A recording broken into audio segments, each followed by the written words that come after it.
Coming up on the show, classrooms are preparing to welcome students back from summer vacation. We're going to check in with Gwinnett and Clayton Counties, those school districts, to see how they're preparing. And also, the Georgia voter purge is on, and one group is working to make sure you know if you're still an active voter or you need to update your status. And we'll share how the memory of one man who died by a drowning is now being used to save lives as folks turn out on the waters for the summer heat. We'll talk about it. This is The Take. Join us.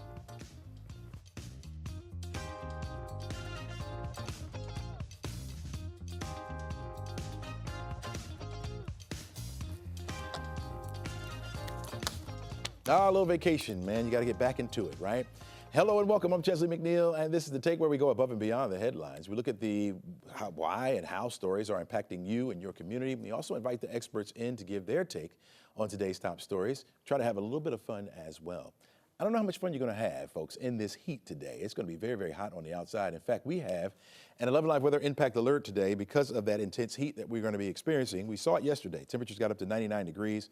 Today, we'll be at 96 for an afternoon high. You got to factor in that humidity, and it makes it feel much hotter out there. So what do you do on days like this? Well, you hydrate. That's number one. And if you have to work outside, you take as many breaks as possible. Go in, cool your body off, and then go back outside, work a little bit as well. And the possibility for a few thunderstorms could be around our forecast area as well. So you have to be on the lookout for that. Carry the umbrella with you just in case you're one of the ones who gets hit by one of these showers. 91 degrees will be our temperature by noon. We'll get up to 96 for an afternoon high. And again, with the humidity, that's going to feel like 103 to 105 out there today. So be very careful.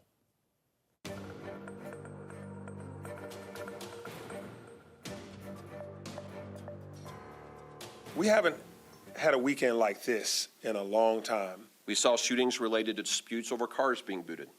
We saw a nephew take the life of his uncle.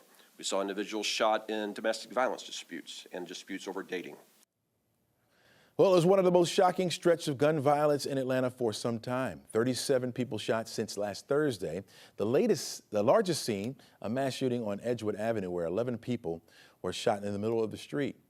This was just one of 3 shootings which happened along a stretch of Auburn Avenue, just blocks away from the King Center. Mayor Andre Dickens says this stretch of violence deals a blow to the work of reducing gun violence here in the city. Even though crime is down in Atlanta, a weekend like this can affect a whole city, and it should not happen. As we continue to make Atlanta even safer, we must work together. Government, community organizations, businesses, faith leaders, our neighborhoods, and our parents and families. We all have a role to play in ensuring that no more families suffer the pain of preventable loss. Liliana Bakhtiari from the Atlanta City Council joins us now. Her district includes a stretch of Edgewood Avenue, which includes the Sweet Auburn district, where a lot of this gun violence took place. Welcome to the show, first of all. Thank you for having me. All right, and what's your reaction to what happened over the weekend and the mayor's comments? One, the mayor is absolutely correct. Our violent crimes have been on a downward trend with this administration and with this chief of police. I think that in one word, I'm devastated. This was a completely preventable incident, and lives were lost and families will be affected, and this will create trauma for years to come. Yeah, so you're saying this is not a fluke type of thing. Well, this is more of a fluke type of thing because violence has been down. You haven't seen much of it. So this is kind of maybe hopefully a one-off, right? Hopefully, we're seeing extreme heat. We're seeing people that have unregulated access to guns that don't really know how to use guns, and they are resorting to usage of this in high emotional states, and quite a few people that are experiencing mental health issues. So we're doing all we can to combat it, but hoping that this is a one-off because this has not been typical of our city in the last few years. Describe to us your district there, the Edgewood Avenue area, and why do you think there was a lot of gun violence in this particular area? It's a vibrant commercial node. We have extraordinary small businesses over there. I cannot yet speak to why this happened. We know when it occurred. We know the individuals that were on the street were there after hours, after bars closed, after people were in their beds, after things had wound down. We don't yet know why we were there. We don't yet know who these individuals are. Mm-hmm. We do know the amount of shell casings we found. We do know that we have one person, as you heard, unfortunately pass, one critically injured, and 9 more that are injured but stable. Yeah. So we are still waiting to find out who is responsible for this and why it happened. Yeah, certainly you want to hear about any lives lost, but certainly given the scenario, I guess a decent looking outcome. But when you think about the current APD staffing and patrol in this particular area, do you think it was significant to cover this corridor of businesses on this stretch? This area, we have incredible police presence and officers in this community. I think it's important to note that this happened after operating hours, after the street was mostly empty. I do believe our police presence there we have incredible officers on the ground. I do believe they need additional resources, and I do believe the city is doing everything possible to create reasons to retain our officers, to make sure that we have them here and they're taken care of. But we do have good police presence there. Yeah. But this is teaching us that we need additional resources. Yeah, I was going to ask you, City Council's role in this in the long-term fight to reduce crime. What's you guys' role in it? I think it's important to note that we live in a state with constitutional carry. It's very difficult to combat weapons and gun violence when it's so prolific in our communities. As I said before, this was completely avoidable. It is easier to get a gun than it is to get a prescription filled in the state of Georgia. What council is doing is we're continuing to educate people. We're continuing to tell them, do not leave weapons in your car. We're looking at lockbox programs. We're looking at nonprofits like Cure Violence to find out the underlying reason why our youth are resorting to gun violence, while there are certain people resorting to gun violence, trying to find the underlying reasons, because that's where we can actually make the difference, because we cannot change the laws. That's dictated by state and federal. So what we can do is the best we can do to adapt instead of just being reactionary, finding out how we prevent these things before they happen, which is not going to be easy, but we're dedicated to figuring it out. Is it really alarming that this was so close to the King Center? It is alarming when there is any type of shooting of this magnitude in our city. It is alarming when this happens on a corridor where people live, in a vibrant commercial node, where there are senior towers, where there are churches, where it is the cradle of the civil rights movement. But if this had happened anywhere in our city, I would say it's uncommon and absolutely devastating. Yeah. What will you tell people? I heard you talk about education, but what would you tell people who live in this corridor to help in that fight to reduce gun violence? Well, this corridor, everyone here is already reaching out. I'm already working with local community stakeholders to create a task force. The administration has been incredibly helpful. APD is out there still aggressively investigating. We're making sure to stay in touch with those owners and with those neighbors. And in terms of additional information that can be given, for those, if you have testimony, if you have photo evidence, if you have video, if you have any information that you can report, we are asking that folks please get in touch with APD. And if you are worried about being known, if you want to make that tip anonymously, you can go to crimestoppersatlanta.org or you can call 404-577-TIPS. But please, please, please reach out, because it takes a community to combat issues like these. All right. But I do believe we will figure it out. And my dedication is to regaining hope, earning back hope and trust from the community and prevent this from ever happening again. All right. Liliana Bakhtiari, thanks so much for joining us. Really appreciate it. Thank you. All right, take care. All right, folks, when we come back, we're going to check in with NBC's Alice Barr to get the latest happenings in the nation's capital. Don't go anywhere. Welcome back to the show. President Trump is continuing his overseas trip to Scotland as the clock keeps ticking to a Friday deadline for nations to finalize trade deals with the United States. Joining us now is NBC Washington correspondent Alice Barr, who's been covering politics for years now. And Alice, we saw the president opening up his latest golf course, but he's also talking about a global baseline tariff. What's all involved with that?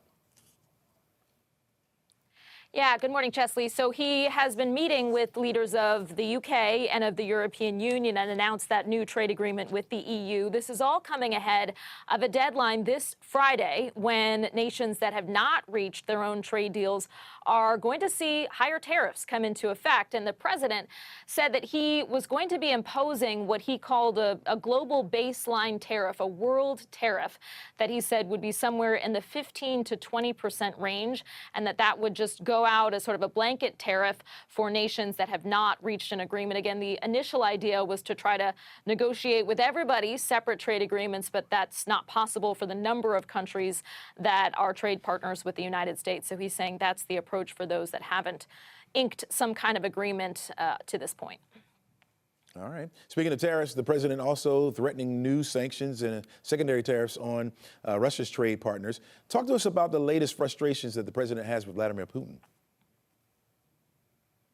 Yeah, he again voiced his frustration with Russian President Vladimir Putin, saying, quote, every time I think it's going to end, he kills people, talking about the fact that the level of violence, Russian attacks on Ukraine just has not let up.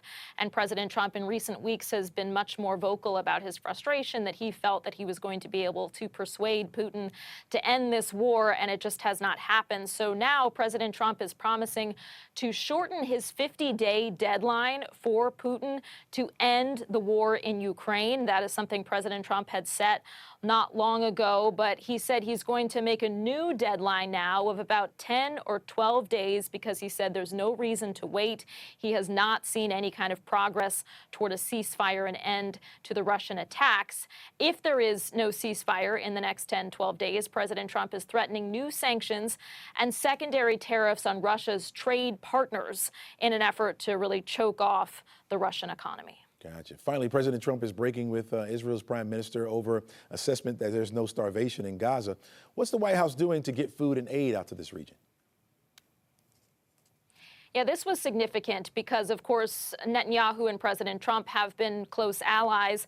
And President Trump was asked whether he agreed with Prime Minister Netanyahu's assessment that there is no starvation in Gaza. The president said he doesn't know for sure, but that doesn't seem to be the case to him. He said, quote, some of those kids, that's real starvation. I see it, and you can't fake that. The president is now promising more U.S. support to establish desperately needed food centers with fewer restrictions amid global outcry over the extreme lack of access to food and rising deaths from malnutrition.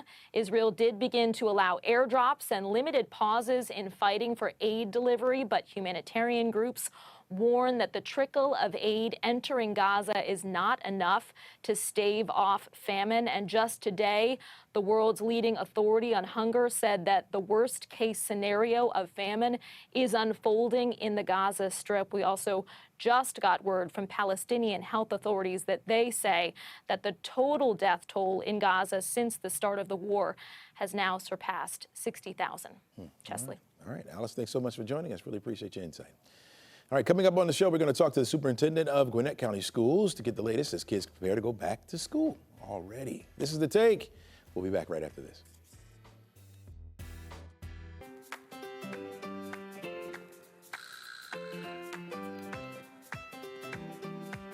Well, this week, we're getting you ready to go back to school already, right? By talking with some of the key educational leaders across Metro Atlanta to find out their top issues for their district. Yesterday, Cheryl Preheim caught up with Dr. Al Taylor, the interim superintendent for Gwinnett County Schools. Let's hear their conversation. Here we are right on the verge of when the show starts. How's everything looking for the school year? It's looking great. This, of course, is the most exciting time of the year for us as we get ready to welcome back 180,000 plus students. 182,000 enrolled students. That's about the population of Savannah, Georgia. How do you manage that student population? And what are the things happening during these last days and weeks to get everything set for the school year? What is maybe not commonly known, the preparations for a new year don't stop when the summer begins. So we have staff working around the clock all year to ready our facilities, to train our staff, to hire staff, to do professional development and such for teachers as they get ready to come back. We've been covering a lot the release of the federal grant dollars for education, somewhere between $5 and $7 billion in total, but hundreds of millions going to individual states. That had been on hold for about 4 weeks. How has that impacted a district's preparation, and how will the release of that money impact the school year moving forward?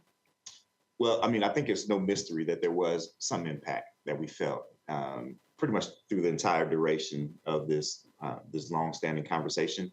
We were fortunate in Gwinnett to have a couple of different plans just in case the what ifs actually materialized.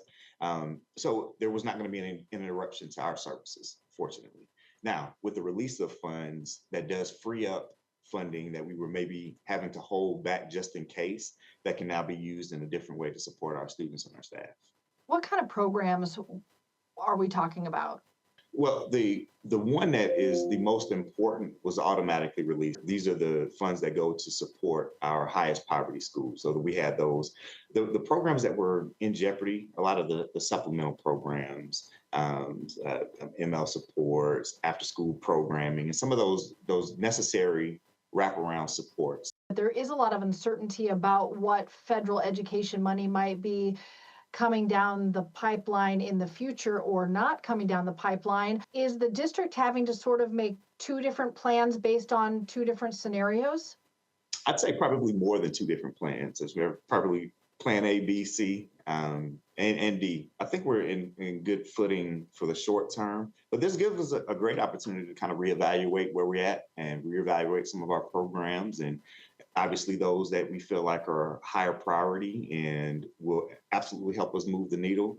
That's where we really have to invest more and make sure that we have stable footing for the long term. Safety is always such a big priority for families. What can you tell us about putting in place all that was done through the education bill signed into law earlier this year and what that safety plan looks like for this school year? Yeah, I mean, safety is top priority beyond anything else. We are very excited about some of the enhanced security measures that we do have in place. We're, of course, rolling out weapons detection systems in our middle and high school.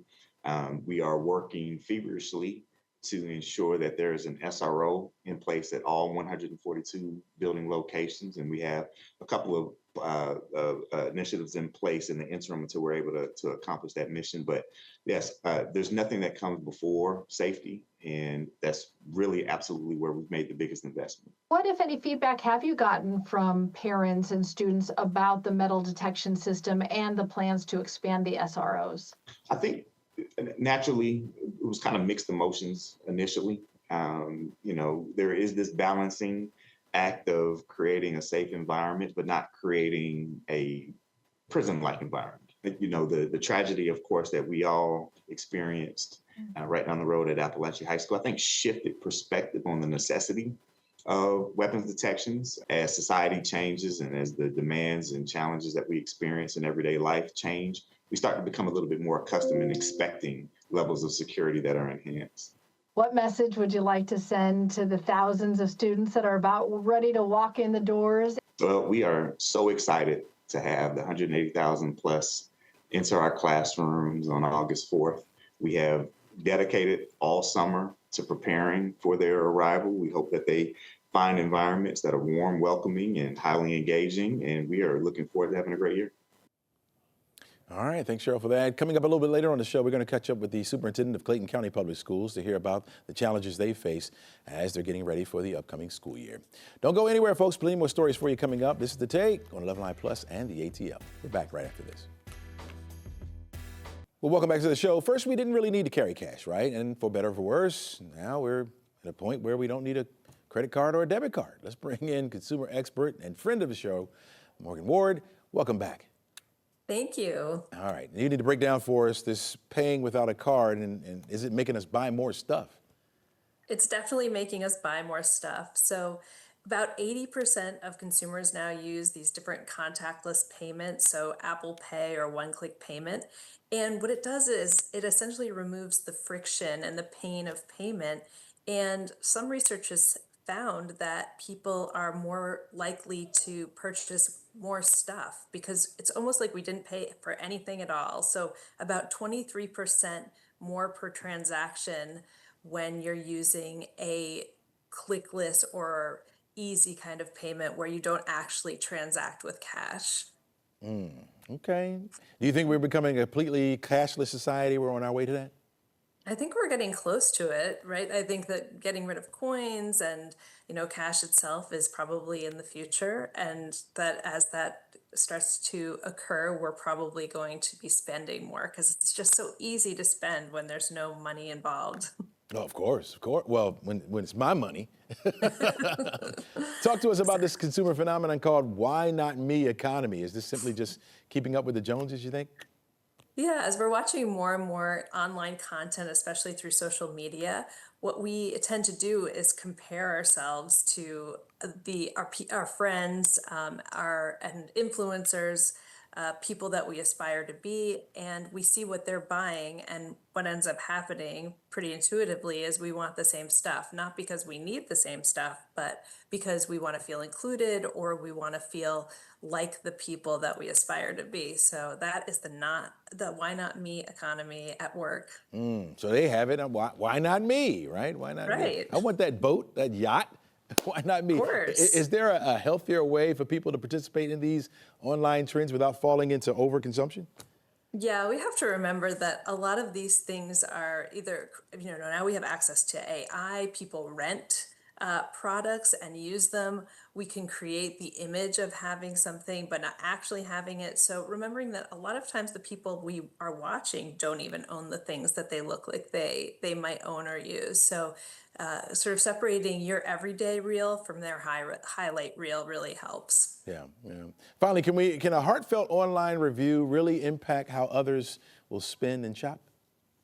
Yeah, we know that people read other people's reviews. Something like 90% of people use others' reviews of products and experiences. But what we didn't realize was how much writing a review ourselves causes us to feel more inclined to purchase a product. So if I tell you publicly that I really liked it, it reminds me that I actually really liked it and I'm more inclined to make the purchase again. So that personal endorsement is not only external, it also reinforces my own feelings of positivity towards the product or service. Yeah, Morgan, if you said you like a thing, I would certainly say, okay, well, I'm down with that. I got it. What advice would you give a consumer who's trying to read between those emotional lines? I think it's important to recall why you're writing a review, that just because you're saying something doesn't mean that your feelings about this thing can't change, or that they're more nuanced, or that it doesn't always make sense to purchase this product, even if you've said out loud and publicly that you like it. Okay, Morgan Ward, thanks so much for your insight. Really appreciate that. Thanks for having me. All right, not a problem at all.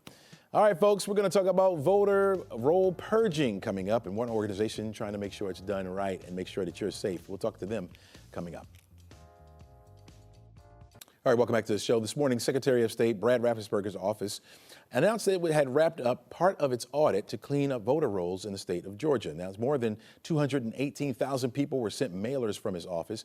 These voters, who are listed as active voters but haven't had any activity in the past 5 years. These people will now have to respond to that mailer, or they'll become inactive voters and could eventually be removed from the voter rolls by 2029. In a statement, the Raffensperger said, quote, "Every voter in Georgia is in control of his or her voting registration status. Transparency helps shore up voter public trust in the accuracy and integrity of the entire election process."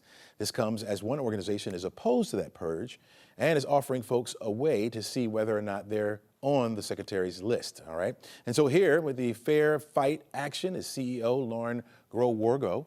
Welcome to the show. Good morning. All right. Before we get into the search tool that we want to get your reaction to what Secretary Raffensperger had to state this morning. Look, we don't believe that the right to vote is something that should be taken away. We believe that if you're a registered voter and you decide not to vote, that is a valid choice. We obviously encourage people to vote, but we believe your right to vote shouldn't be taken away just because you've chosen not to vote. And so the Secretary of State has initiated a purge of about 500,000 Georgia voters. Voters have until August 20th to respond to their local county or to the state's letter that you talked about to make sure that they stay on the rolls. We think this purge is anything but routine. It is massive, coming on the heels of massive purges every 2 years. And so we're very concerned about this purge, which is why we're doing a lot of advocacy and outreach, why I'm spending time with you this morning to make sure voters know what to do so that they can stay on the rolls. And we've got big local elections coming up this fall here in Atlanta and all over the state. We don't want voters showing up thinking they're registered and then finding out that they are not, because in Georgia, if you show up to vote during early vote and you've been purged, there's nothing you can do in that moment because you cannot register on the same day. You have to register again the following year. So it's really important that voters are just aware that if they get that mailing, they should respond to it. or you can contact your county board of elections. And to your point, we have a tool to make it really easy for you on our website. Yeah, talk to us about that search tool. So if you are concerned that you or your loved ones could be on that list, you might have a family member who maybe hasn't been voting, but we generally suggest everybody in Georgia check their voter registration status a couple times a year because these purges have been so big in Georgia. So if you go to fairfight.com/stop the purges, you will be able to put your name in and just some very basic information, your zip code and your address. And you'll see if you're on the list, or you'll see if your spouse is on the list. And at any time, you can go to the state's My Voter page and check your voter registration status. But right now, because of this massive purge, we've set up this tool for you to see if yourself or your loved ones are on the list. Keep an eye open for the mail, but mail is not great right now in Georgia. I know 11Alive has covered that we have continued to struggle with postal issues in our state. And so that's why we don't like the fact that the state is using any kind of postal data to purge voters. We've had massive postal delays. Last I checked, we were the second worst in the country. So highly suggest call your county board of elections. If you go to Stop the Purges, fairfight.com/stop the purges, you can get that contact information to call your local county and make sure you stay on. We are very upset that the Secretary of State has chosen to do this, what we believe is a very big partisan political purge. But we want voters to be empowered to advocate for themselves and their family to make sure that you're able to vote in Georgia if you would like, or that if you want to skip an election, you're absolutely able to skip an election, though we encourage everybody to always vote. All right. Yeah. Thank you so much for your insight. Really appreciate it. So hopefully folks will check out the tool. Yeah. Thanks for being with us. All right. I appreciate it. Take care. All right, folks, you're looking at Georgia's Rome. Looks like crystal clear blue skies on the outside. Some high, thin clouds overhead, of course, but it's going to be a hot day, folks. Look at that flag. It's not moving at all. You're not going to get some relief from any wind or breeze or anything like that. What you would or may get some relief from is an isolated shower or thunderstorm. Certainly could pop up after about 1 or 2 o'clock is when we'll start to see that. And so we'll keep an eye on it for you and keep you updated. All right. Sometimes something which seems simple but can quickly turn deadly. If you're out on a boat and something falls into the water, that's when someone on your boat tries to reach in and tries to grab that, only to find themselves in the water. Fortunately, in this kind of setup from the National Safe Boating Council, everyone is safe. But that's not always the case. The National Safe Boating Council says about 76% of boating fatalities were as a result of drowning, and that 87% of drowning victims were not wearing a life jacket. The organization also found that 69% of deaths happened on watercraft where the operator had no boat safety instructions there. So now the memory of a boating safety advocate is being used to try to save more lives out there on the water. All right, Peg Phillips is the executive director of the National Safety Boating Council. Welcome to the show. Hey, thank you so much. A great transition from voting access to boating access. We want to make sure everyone has boating access as well. All right, glad you caught that. Glad you caught that. You see what we're doing here. All right. So nearly 90% of drowning victims weren't wearing life jackets. Why do you think that number remains so high? Yeah, so I think there's a perception in the country, or just kind of in the boating culture, that putting a life jacket on is maybe a sign that somebody's a weak swimmer, or someone has a perception that they are a strong swimmer, so they don't think they need a life jacket. Maybe it's hot, maybe they don't think it looks cool, something like that. So what we're really trying to do is create a cultural shift, kind of like what has happened with bicycling, right? So I remember as a kid, nobody wore a bicycle helmet, and now that has become the norm. So if you see somebody riding a bicycle and they have a helmet on, you think, well, that's a real cyclist, right? We want that same perception with a boater. So a real boater has specific gear, just like every outdoor activity and sport. And wearing that life jacket is the most important piece of gear that you can have, and will absolutely give you a chance to save your life if you end up in the water. Yeah, we understand you guys have a new life jacket loaner station at Lake Allatoona, and the decision to honor Chris Day with this one. Talk to us about that. Yeah, so we honored Captain Chris Day on what would have been his 41st birthday. He passed last year after a courageous battle with cancer. And he was an owner of Towboat US right there on Lake Allatoona, a place that he knew better than most. And he was not only a captain and boat owner, but he just spent countless hours helping boaters in need. Was a very passionate advocate for boating safety. And many times he was the first on the scene in an emergency, and those events just deeply impacted him. He himself put up life jacket loaner stations to honor people who had died on the lake. And working with the National Safe Boating Council and his loving wife, Bree, we designed and built a life jacket loaner station that will stand there at Lake Allatoona as an honor to him and just remind boaters of that simple act of putting a life jacket on can help save your life. Yeah. Since the dedication, have you heard much from the community about what you guys are doing?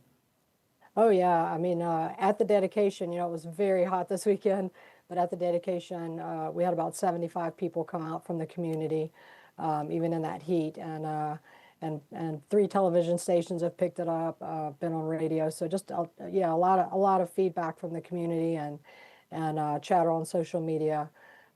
Everybody's very excited to see this way of honoring Chris. Yeah. What simple steps can boaters take as far as with their families to make sure that their experience on the water is safer? Yeah, so, the easiest thing, going back to that life jacket, right? That really is the easiest thing that you can do is wear the life jacket. Another thing we learned from recently hearing about the tragedy in Lake Tahoe is checking that weather. So not only check the weather, but heed that weather warning. Even if it's your only day off, if there's a storm approaching or something in the forecast, especially if you see thunderclouds, hear any lightning, you want to get off the water. Being on the water is just not a place to be in a thunderstorm. Another thing that we want everybody to know, and this is a new law as well, is to attach that engine cutoff switch lanyard, that red lanyard that you'll see on a power boat. Yeah. And if a power boater is displaced from the helm for any reason, you hit a wave, you hit a log, you have a medical event, that lanyard will pull away from the switch and the engine will shut off. All right, Peg, that's about all the time we have. So thanks a lot for joining us, Peg. Really appreciate that insight and getting the word out to be safe on the water. Thank you. Thank you so much. All right, not a problem. All right, folks, don't go anywhere. We're back right after this.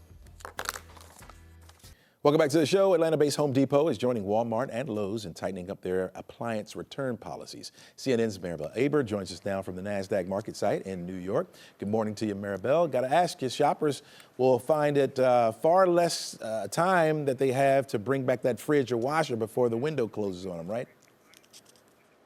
Chesley, that window is closing in fast, so check that return policy. Some major retailers are cracking down on the return timeframes for certain products like appliances, with Walmart, Lowe's, and as you mentioned, Home Depot offering just 48 hours. After that, customers must rely on the appliance's warranty if any defects are found. Other retailers remain more generous. Costco and Target allow 90 days. IKEA, new unopened products get a whole year, 180 days if opened. And in 2023, retail returns amounted to approximately $743 billion nationwide, according to the National Retail Federation report. And when 2024's numbers are finalized, the NRF says they're expected to have reached $890 billion. Chesley, buyer's remorse better kick in fast. Yeah, better kick in. All right, we had Waymo around here in the streets of Atlanta, right, taking over. And now I understand they're going to be cruising down another metro area as well. Okay. So we're used to seeing them around in Atlanta, but now Alphabet's Waymo has announced it will add Dallas to its expansion list for 2026. The city will join a growing list that includes Miami and D.C. Now, rental car company Avis said Monday it will partner with Waymo to manage the new fleet in Dallas, where some robo-taxis are already being tested. In some other markets, Waymo only makes its services available through the ride-hailing platform Uber. Waymo says it conducts more than 250,000 paid weekly trips in its existing markets, which include, besides Atlanta, Austin, L.A., Phoenix, and San Francisco. Chesley. All right, Maribel, what's going on with Spirit and their pilots? What's going on there?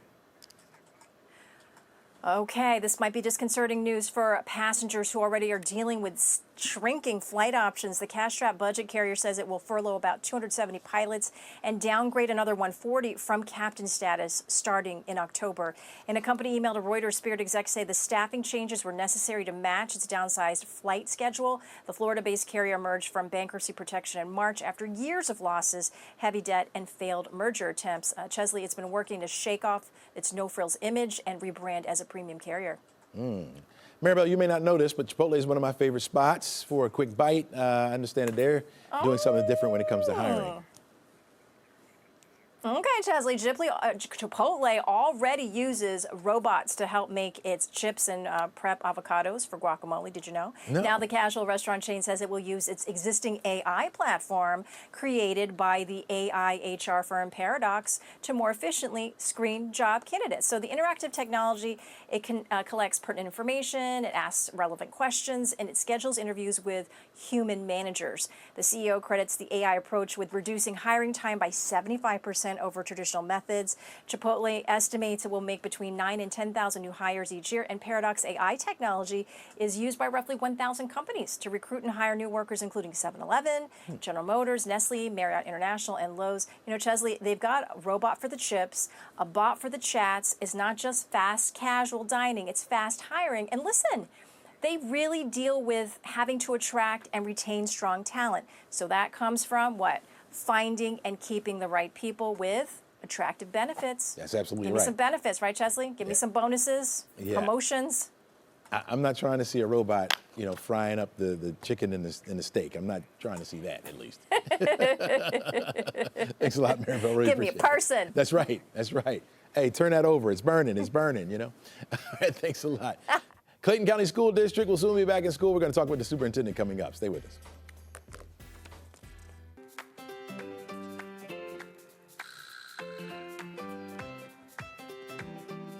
All right, we continue our look at the start of another school year. Man, it came up quick, right? With all that's happening up in Clayton County, we're going to have the school superintendent join us, Dr. Anthony Smith. Welcome to the show, Dr. Smith. Thank you so very much, Mr. McNeil. We appreciate you having us on this morning. Absolutely. There's a lot of changes happening across your district. Describe to us the state of Clayton County Public Schools now. Well, we're very excited about this upcoming school year. We've had an incredible back-to-school rally this past weekend at 4 sites, and we had enormous crowds. We're super excited about this year opening for the first time our own convocation center. We're going to be fortunate to be able to have our graduating students be able to have their commencement ceremonies at our very own 10,000-seat arena that we're building in the South Lake Mall area. Wow, that's exciting. Gotta be excited about that. Are there any particular needs like special education or STEM or support services that are still needed to be filled in Clayton County? Well, we always welcome more support by all means, but we're very appreciative of the generosity from many of our partners like Georgia Power. We have great supporters like Delta Airlines, Atlanta Gas Light, so many other local businesses that pour into our students and our various programs. But we always welcome more. Understand you got a $1.5 billion budget now in place. What are some of the key areas where you're investing to support students in their academic improvement? Well, our big focus is on early literacy, and we're so fortunate we broke ground about a year ago for our early learning center for our pre-K through first grade students with a strong focus and emphasis on early learning and those foundation years. So we're very excited about that. Along with that early learning center, we have the opportunity for more wraparound services from the local community to actually be on site so our wonderful parents can access those services with relative ease. Yeah. One of the headlines that came out this summer is the delay in opening up the new Forest Park Middle School. What's the latest on that, and what can families expect as a timeline there? Yeah, we're looking to get those students in during our fall break, during October. With the world being in the conditions that it is right now, sometimes there are some delays that are a bit beyond our control. So our parents are very patient, and students are very patient, but yet excited. Because the old Forest Park High School was one of the oldest facilities in our inventory. So I'm very excited about that Forest Park community getting such a beautiful facility that will be opening in just a few weeks. Yeah, we're seeing some of the renderings right there. It looks very, very nice right there. Oh, yes, sir. Very impressed. We got some wonderful facilities here in Clayton County. Thanks to our great citizens for approving our SPLOST referendum on 2 occasions, in 23 and as recently as 2025, to the tune of nearly $1 billion to give us an opportunity to really impact our infrastructure. All right. What's one of the things, I know as a superintendent, you know, it's a lot of misconceptions about what the inner workings and everything. What do you want the public to know or understand about how the inner workings work at Clayton County Schools? Well, you know, we're a thriving community here on the South Side. We have the great fortune of having an airport being a part of our community. We're excited about the new developments that are going on. And, you know, and so there's many wonderful things. We are very excited about our academic performance, and we boast having the largest gains relative to our CCRPI single score, nearly a 19-point increase. We're so excited about our robust efforts in ensuring that our students, we've incentivized programs, and as a result, we've had attendance increase across all grade bands, elementary, middle, and high school, and we're so excited. Our number one focus is safety, and our parents really embrace that. And as a result, over this past year, we've been able to reduce our major disciplinary infractions by 44%. So we've got great buy-in from our students, our staff, and our families to embrace our strong stance on keeping our students safe. And of course, you know, we have weapon detection devices at all locations, middle and high school, and we have a strong presence of security at our elementary schools. We have golf cart patrols at all sites, ensuring that any visitor is met with the security personnel to determine the nature of their business and help direct and guide. So, you know, we're doing some incredible things to keep our students and staff safe. You got about 15 seconds to tell the parents out there and students one last message before they come back to school. What would it be? Well, support us, continue to support us. We really encourage you to participate in your child's journey. You know, it is crucially important. Please embrace our strong efforts to increase our literacy rates and spending time with your child. And please communicate with the staff. Please communicate with the administration to ensure that they're delivering their strong instruction and meeting your level of expectation. All right, Dr. Anthony Smith, best wishes on a great school year for you, my friend. Thank you, Mr. McNeil. We really appreciate you. All right, take care now. All right, back with another look at the forecast, plus my final take when we return. Well, it's hot, folks. That's it. You know, your impacts today will be that heat, intense heat that we're talking about, which is why we have an 11Alive weather impact alert today. And some storms will start to form a little bit later on this afternoon. But the heat is really the story. We want you to hydrate, folks, and take your time outside today. Limit your time, right? If you are or have to work outside, you want to come inside and take breaks. 91 degrees by noon today. 96 will be our afternoon high. But when you factor in that humidity, it's going to feel like the triple digits out there. Over the next couple of days, you'll notice that temperature is down just a little bit, back into the low 90s for highs. That's because our rain chance starts to increase. So as we get the rain during the afternoon, that will lower the temperature just a little bit. We'll get some relief from that. The other relief will come as we head into the weekend. Got a front that's going to push through the area. That front will also lower the temperature back down into the 80s for highs, just in time for back to school weekend and, of course, back to school next week. You're only looking at 83 degrees for a high temperature. We'll continue with those afternoon scattered thunderstorms, of course, but certainly we'll welcome in some of that cooler air instead of these upper 90s that have been around our forecast area. Speaking of the weather, well, you know it's been hot around here. Is that the reason why our energy bills are higher than usual? You know, more than 60% of Americans say that in April their electricity bill increased compared to just 1 year ago, and that increase has been going up ever since then, of course, because we've been experiencing this extreme heat. Well, power companies say the demand for energy is high thanks to the weather, but also aging infrastructure is cited as the major contributor to the spike in prices. So not only do we have to pay for the energy you use, we have to pay the company to upgrade their systems to bring us the air. And it doesn't seem like that's going to go down anytime soon because climate reports say we've been breaking heat records since the year 2000. Buckle in, folks. We're in for a ride on this one. We're going to be paying more and more just to cool off. That's all we have for you today, folks. Try to stay cool if you can. It's hot out there. Enjoy today.